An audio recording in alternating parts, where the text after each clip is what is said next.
Ada 3 Bani suku Yahudi, yaitu Bani An-Nadir, Bani Quraizoh, sama Bani Kainuqa. Mereka itu di dalam Alkitabnya meyakini bahwa Nabi terakhir itu akan tinggal di Yathrib Yathrib. itu. Masjid Nabawi yang Rasulullah dulu bangun itu sangat berbeda dengan yang kita kenal sekarang. Karena dulu luasnya itu hanya 50 kali 50 meter persegi.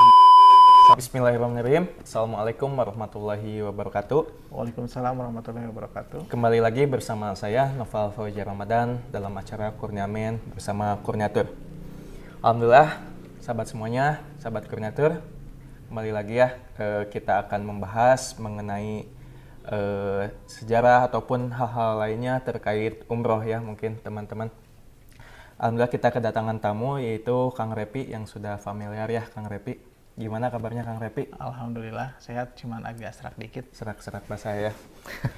Insya Allah kita kan kemarin sudah menjanjikan bahwa Kurniamen ini, acara ini akan melibatkan karyawan yang lainnya, tapi untuk sekarang mungkin bersama Kang Repi lagi karena ada urusan mengenai umroh itu sendiri ataupun hal-hal lainnya gitu yang tidak kalah pentingnya.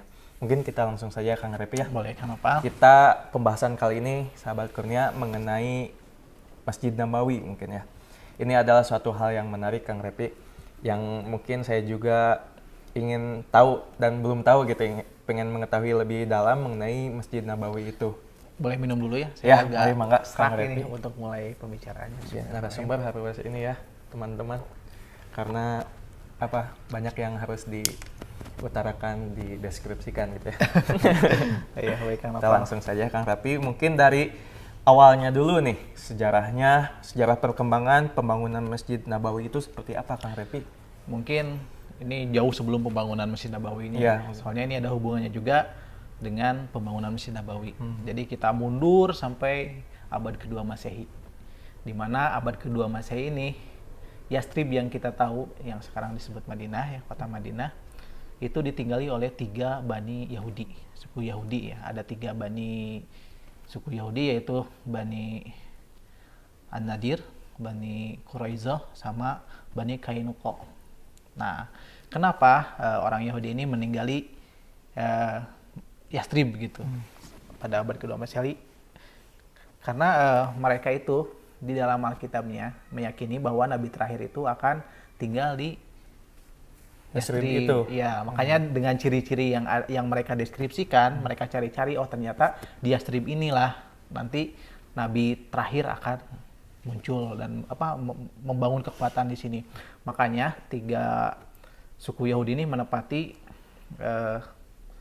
Yathrib sejak awal mula sebelum Bani Aus atau Bani Khazraj meninggali kota Madinah.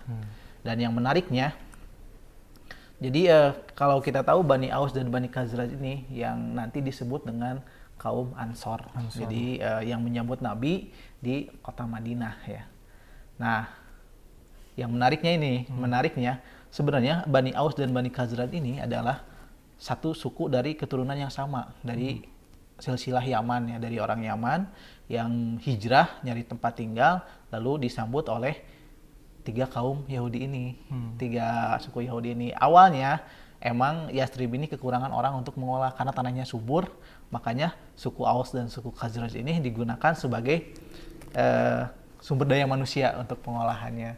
Tapi lama-kelamaan ternyata dua suku ini makin berkembang dan takut karena Yahudi tersaingi, makanya yang suku Aus dan suku Khazraj ini yang dulunya bersaudara ya, diadu domba sehingga terjadi perang berkepanjangan sampai 120 tahun. Ya. Perang saudara gitu. Perang saudara gitu. Dan itu pun dihasut oleh 3 kaum Yahudi ini. Jadi 2 kaum Yahudi mendukung Bani yang satu Bani Yahudi mendukung Bani yang satu lagi. Jadi dipersenjatai diadu domba lah ya, kalau misalnya. Nah, yang menariknya ini kita tahu bahwa Yahudi itu agamanya itu menyembah satu Tuhan, monoteis ya, menyembah satu Tuhan. Dan suku Aus dan suku Khazraj ini yang tinggal bersama mereka gitu, sudah mengenal gitu untuk menyembah yang satu Tuhan. Hanya saja untuk kaum Yahudi, agama mereka itu eksklusif, jadi tidak bisa diajarkan kepada yang lain. Jadi khusus kaumnya aja. Nah, karena hal ini juga, makanya pada saat tahun 621 Masehi ya, saat orang Yathrib melaksanakan haji dan Rasulullah bertemu dengan mereka yang kita kenal dengan Baiat Aqobah.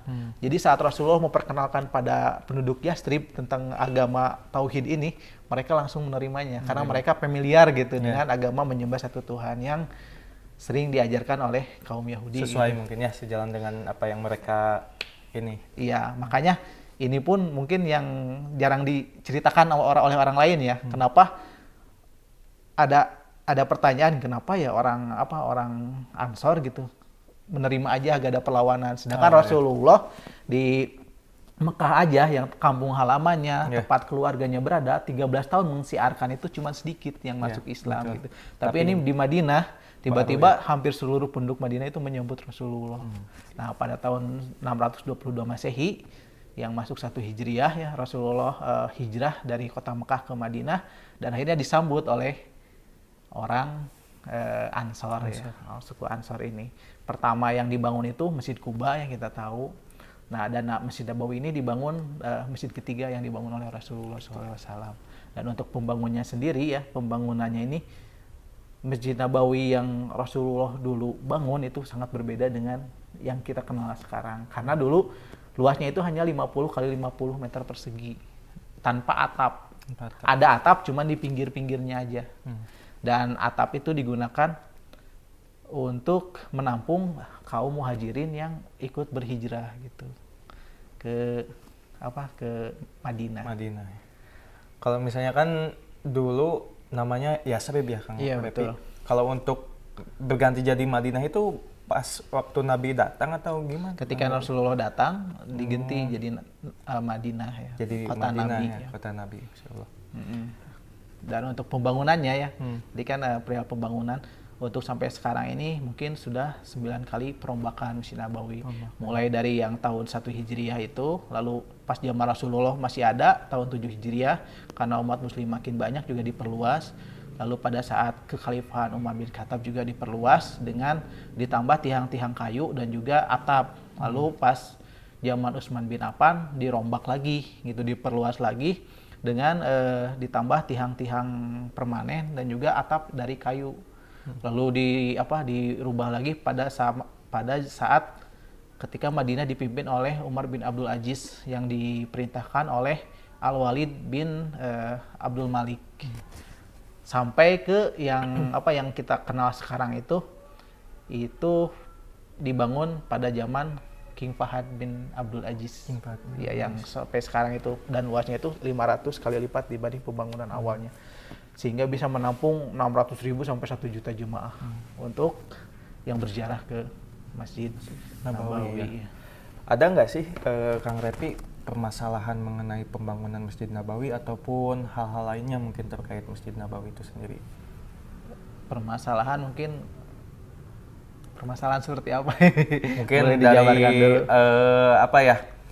kalau Nabi kan langsung diterima mungkin ya Kang Repi. Diterima langsung oleh penduduk Ansor karena itu tadi mungkin ya mereka sudah mengetahui tauhid itu sendiri ya monoteis ya udah mengetahui. Cuman kalau misalnya ini yang terkait perang Uhud mungkin ya Kang Repi yang sebelumnya yang menyebarkan agama Islam. Pas perang Uhud itu sebenarnya hubungan mungkin ya. Kemarin kan dijelasinnya sama Kang Sahriel. Ada yang sudah perang 1.000 orang berkhianat yang ada. 1.000 orang udah mau siap perang, tiba-tiba 300 orang berkhianat. Yang membawanya adalah Abdullah bin Ubay. Nah, Abdullah bin Ubay ini pada saat pas peperangan itu selama 120 tahun itu emang suku Aus dan suku Khazraj itu sepakat mau berdamai, dan jadi penengahnya itu adalah Abdullah bin Ubay yang diangkat jadi pemimpin Yathrib pada saat itu. Hanya saja pada saat Rasulullah hijrah mungkin perannya tergantikan oleh Rasulullah gitu, dengan memperkenalkan agama tauhid dan mempersaudarakan antara muhajirin dan juga ansor gitu. Terus mungkin yang tadi ada permasalahan, mungkin yang sering kita kenal gitu ya sampai saat ini, bahwa mendirikan kuburan di atas masjid ya, itu kan dilarang. Terus kan itu alasannya itu Masjid Nabawi kok bisa gitu, ada kuburan. Jadi ceritanya gini ya teman-teman, jadi pada saat Rasulullah meninggal itu sahabat Abu Bakar, Rasulullah itu pas meninggal itu bingung mau dikuburinya di mana gitu. Tiba-tiba sahabat Rasulullah ya, Abu Bakar As-Siddiq itu bilang bahwa setiap rasul gitu, setiap nabi yang meninggal itu dikuburkan di tempat dia meninggal. Makanya dikuburkan di rumah Aisyah. Nah, di rumah Aisyah yang jadi permasalahan itu pada saat perluasan Masjid Nabawi yang ke arah makam Baqi ya, ke arah makam Baqi itu pada saat pada saat pemimpin Madinah itu Umar bin Abdul Aziz, cicitnya Umar bin Khattab ya, yang kita tahu bahwa beliau adalah nanti menjadi raja dari Raja Umayyah ya, jadi Khalifah Umayyah itu. Beliau berpendapat bahwa nggak apa-apa kita bikin perluasan ke arah sana, tapi untuk khusus makam Rasulullah ya, pada saat itu makam Rasulullah ada 3 makam di sana, yaitu makam Rasulullah, Abu Bakar As-Siddiq dan juga Umar bin Khattab. Nah, dibenteng dengan cor permanen setinggi 5 meter biar supaya makam Rasulullah itu dianggapnya bukan bagian dari Masjid Nabawi gitu. Ya, terus ya kalau sekarang kita tahu mungkin ada kubah hijaunya sebagai penanda dan untuk menghilangkan kurapat ya. Jadi orang yang datang ke sana itu meminta-minta atas nama Rasulullah kan. Iya, betul. Kalau meminta itu hanya pada Allah yang Maha Khalik ya. Jadi kalau untuk yang sekarang itu kan dijaga sama laskar, udah dibenteng, dijaga sama laskar untuk bilang bahwa tidak berhak gitu ya untuk berdoa di sana gitu. Iya. Mungkin kita lanjut ke pertanyaan selanjutnya. Barusan mengenai sejarah mungkin ya Kang Repi. Ada yang menarik nih. Yang menarik. Ya, mangga Kang Repi. Ini mengenai simbol Islam. Kita tahu kan kalau simbol Islam itu kubah masjid. Nah, dan ternyata kubah masjid itu bukan dari zaman Rasulullah. Oh, jadi belum ada mungkin ya? Belum ada. Bahkan makam Rasulullah yang kubah hijau itu baru dibangun tahun 1279 pada saat masa kekhalifahan Utsmaniyah. Dan ternyata arsitekturnya itu diambil dari Hagia Sophia yang kita tahu bahwa itu adalah gereja ortodok. Jadi masjid-masjid yang kita tahu sekarang berkubah itu tuh sebenarnya meniru dari arsitektur itu agama lain sebenarnya. Lalu alasannya kenapa kubah itu dijadikan simbol masjid? Dikarenakan untuk penghematan biaya. Soalnya kalau misalnya tanpa kubah maka harus ada banyak tiang untuk menjaga masjid biar stabil. Itu nama arsitekturnya saya lupa pokoknya mah. Tapi memang diambilnya dari gereja ortodok yaitu Hagia Sophia untuk meniru bangunannya. Ini takutnya salah sangka ya pada teman-teman. Biasanya kan simbol masjid itu masjid, bulan bintang. Itu bulan bintang itu benderanya Turki Otonom atau Utsmaniyah. Dari sana mungkin ya. Dan bentuk masjidnya juga dari sana, dari Utsmaniyah gitu. Kenapa sekarang jadi simbol Islam? Karena ya Utsmaniyah itu Islam kerajaannya itu meliputi 3 benua, Afrika, Asia dan Eropa gitu. Saking luasnya makanya bangunannya ngikut ke induknya gitu. Yaitu di Konstantin yang kita tahu sekarang Istanbul ya, Turki. Itu mungkin ya kenapa masjid-masjid sekarang mungkin ya itu sejarahnya nyambung ke sana ya teman-teman. Lebih ke arsitektur sih alasannya. Arsitekturnya ya. Mungkin kita lanjut pertanyaannya, apa sih Kang Repi yang menjadikan bahwa Masjid Nabawi itu istimewa Kang Repi? Itu sesuai yang disampaikan oleh Rasulullah ya, hadisnya sahih bahwa salat di masjidku Masjid Nabawi pahalanya itu 1000 kali lipat lebih baik dibanding masjid yang lainnya. Terus kalau misalnya kita sholat di Masjidil Haram itu 100.000 kali lipat lebih baik dibanding masjid lainnya. Nah, utamanya itu ditambah di Masjid Nabawi itu ada taman surga. Taman dari itu. Ya, yang Rasulullah pernah sampaikan melalui Abbas ya, bahwa antara rumahku dan mimbarku adalah bagian dari taman-taman surga yang kita sebut sekarang Raudhoh, dan luasnya itu hanya 140 meter persegi dan mungkin bisa menampung paling 300 orangan gitu sekarang. Makanya itu jadi primadona kalau misalnya ke Masjid Nabawi, selain mengunjungi berziarah ke makam Rasulullah ya pasti ke Raudhoh gitu. Ada nggak sih Kang Repi cerita menarik gitu mengenai pembangunan Masjid Nabawi ataupun hal-hal yang saya tuh pernah dengar ya itu kan di dalam Masjid Nabawi itu ada mihrab itu ya.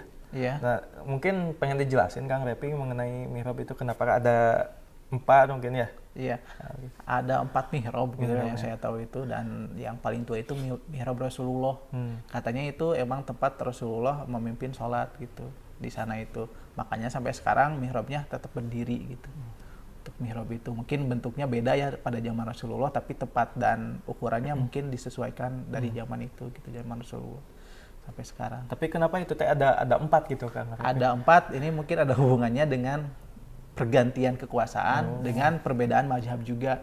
Yang saya pernah dengar bahwa perbedaan mazhab ada 4 mihrab itu dikarenakan per mazhab ya, ada yang Syafi'i katanya, ada yang Hambali, ada yang Maliki dan juga Hanafi. Dan yang Hanafi katanya waktu sholatnya berbeda, makanya mihrabnya mungkin yang sering dipakai itu yang 3 mazhab itu satu, yang satu lagi mungkin untuk sekarang jarang dipakai, soalnya untuk Madinah dan Mekah Arab Saudi sendiri sekarang mazhabnya kan Hambali.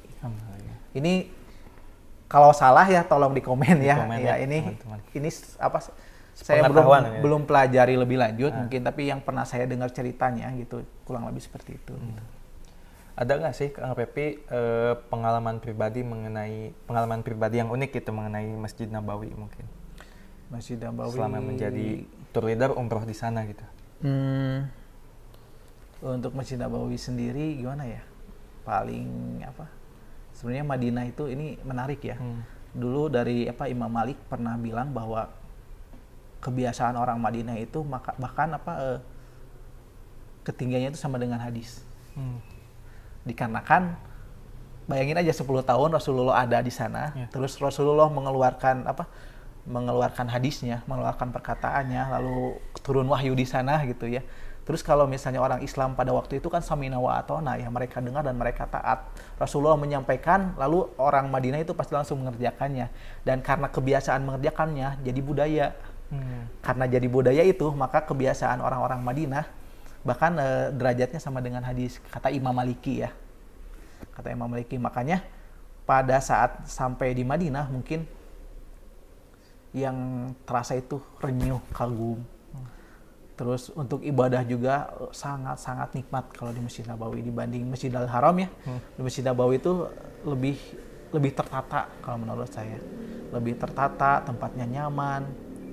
Ya, sangat menarik ya di Masjid Nabawi itu tiap ada sholat selalu diadakan kajian. Bahkan ada pengisi kajiannya adalah orang Indonesia, yaitu Ustadz Ariful Bahri ya.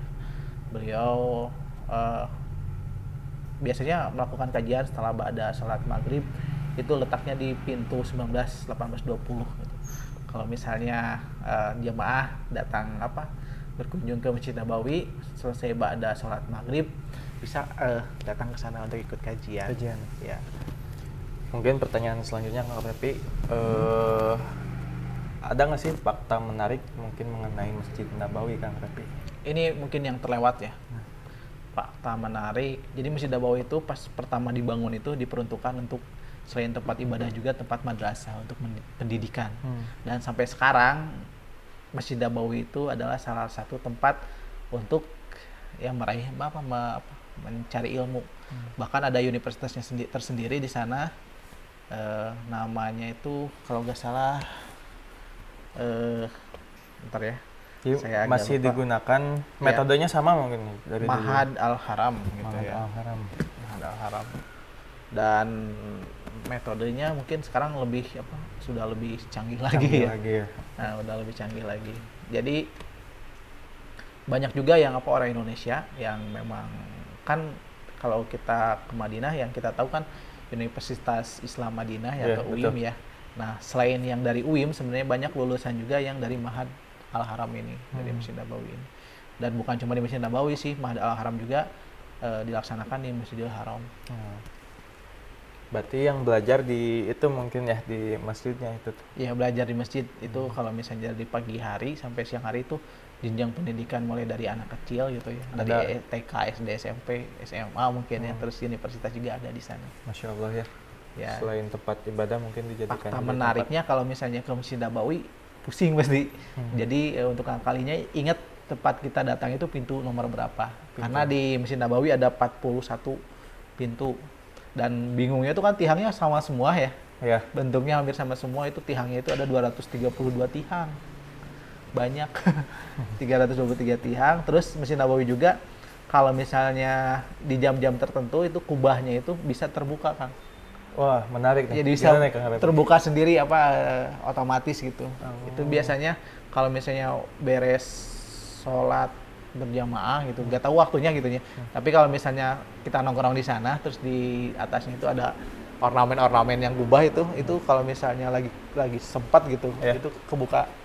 Itu posisinya di mana tuh, Kang Repi? Itu di depan? setiap enggak di Masjid Nabawi. Oh. Kan Masjid Nabawi itu punya 27 kubah. Oh, 12 banyak di berarti ya? sayap kiri, 12 di sayap di timur, di barat kalau nggak salah. Sisanya itu di depan. Banyak berarti ya? Ada 27 kubah. Ada 27 kubah, 10 tihang yang menjulang tinggi. Mungkin pertanyaan terakhir nih, Kang Repi. Ini apa ya? Payungnya, Tahu gitu. pengen tahu payungnya berapa Payung banyak. gimana? Berapa banyak? Kalau payungnya yang nggak tahu ditambah lagi atau enggak ya, Iya. itu kalau kemarin itu saya nanya ya, itu ada 256 Payung. payung. Terus banyak yang sekali ya. takjubnya itu banyak WC-nya hampir 8.000 lebih. Di bawah itu. Ah, bukan WC, tempat wudhu. Oh. Ada 8.000 tempat wudhu. Jadi Masya Allah. jemaah-jemaah kalau ke sana nggak usah bingung cari tempat wudhu. Dan kalau misalnya nyari WC, di atas nggak ada WC, itu harus ke Turun. basement. Turun. Basement ya? Iya, Ke bawah. basement. Ini pertanyaan terakhir nih, Kang Repi. Saya pengen tahu nih, kan di sekitar Masjid Nabawi itu ada masjid-masjid ya. Nah, itu tuh gimana tuh, Kang Repi? Ya mungkin Masjid Abu Bakar, Ya, Masjid itu Uman betul, ya. betul. Yang sekarang kan kadang kita keliling Siroh Nabawi mungkin ya, Iya. yang keliling-keliling. Jadi, Nah, ada Perlu masjidnya. sahabat ketahui ya, kota Madinah dulu zaman Rasulullah itu kurang lebih sama ukurannya kayak Masjid Nabawi saat ini. Oh. Nah, terus yang menariknya itu, jadi pas zaman kekhalifahan Abu Bakar As-Siddiq itu, pas melaksanakan sholat idnya itu bertepatan dibangunnya Masjid Abu Bakar As-Siddiq. Pas kekhalifahan Umar bin Khattab ya yang dibangun Masjid Umar bin Khattab, yang pas kekhalifahan Utsman bin Affan Ya. yang dibangun Masjid Berarti Utsman sesuai bin itu Affan. Ya, mungkin soalnya kan kalau misalnya sholat id harus di lapangan, nggak di masjid. Makanya masjid itu dibangun untuk mungkin memperingati gitu, untuk menjadi monumen atau tanda bahwa di sini loh dulu sholat id pas zaman kekhalifahan ini diadakan. Cuman untuk jam-jam sholat 5 waktu itu jangan digunain. Soalnya kan lebih utama di Masjid Nabawi. Keutamaan dapat itu tadi 1000 kali yang- lipat oh, iya. gitu ya. Mungkin itu ya pertanyaan yang membuat saya penasaran sudah terjawab, dan mungkin teman-teman juga sahabat-sahabat yang belum tahu, mungkin itu ya jawaban dari Kang Repi mengenai kenapa ada masjid-masjid di sekitar Masjid Nabawi itu sendiri ya. Mungkin itu saja, Kang Repi. Mungkin ada kata-kata terakhir atau tambahan untuk mengakhiri acara kita kali ini di Kurnia Men? Ya mungkin nanti setelah ini nanti dibahasnya di acara Nadia aja ya, Oh, acara yang saya moderatori. Oke, enggak, siap Kang Repi. Mungkin cukup sekian ya, kebetulan ini juga udah mulai sore ya, udah waktunya pulang kantor. Baik, kita tutup saja ya Kang Repi. Ya, Mudah-mudahan apa yang Kang Repi sampaikan bisa menjadi manfaat ya untuk Kang Repi khususnya, dan juga secara umum bagi sahabat Kurnia semuanya. Dan mohon maaf apabila saya dan juga Kang Repi ada kesalahan dalam perkataan, nama tempat, ataupun hal-hal terkait apa yang kita bicarakan. Mohon maaf sekali. Mungkin itu saja yang dapat kami sampaikan mengenai Masjid Nabawi. Ya. Mungkin itu saja. Assalamualaikum warahmatullahi wabarakatuh. Waalaikumsalam warahmatullahi wabarakatuh.